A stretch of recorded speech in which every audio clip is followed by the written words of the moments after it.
দৃশ্যসমূহ দেখুৱাই আছে কেনেকৈ গৰাখহনীয়া এই অঞ্চলত হৈছে বিশেষকৈ এখন গাঁও কিন্তু এই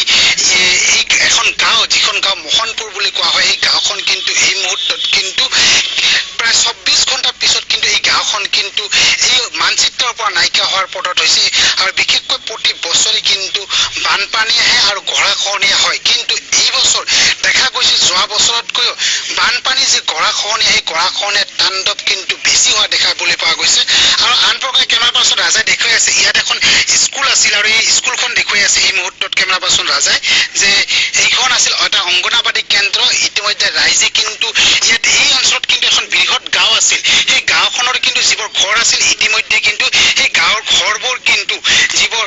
টিনৰ পৰা আদি কৰি বেৰাবোৰ কিন্তু উঠাই লৈ গৈছে আৰু বিশেষকৈ যিটো অংগনবাদী কেমেৰা পাৰ্চন ৰাজাই এই মুহূৰ্তত দেখুৱাই আছে এই অংগনবাদী কেন্দ্ৰটো কিন্তু প্ৰায় ২৪ ঘণ্টাৰ পিছত কিন্তু এই অংগনবাদীটো ইয়াৰ পৰা কিন্তু ব্ৰহ্মপুত্ৰৰ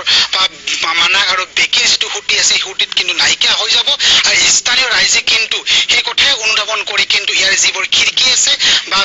খিৰিকীৰ চৌকাতবোৰ কিন্তু এই মুহূৰ্তত খুলি পেলাইছে আন প্ৰকাৰ আন এখন স্কুল আছে সেই স্কুলখনো কিন্তু নাইকিয়া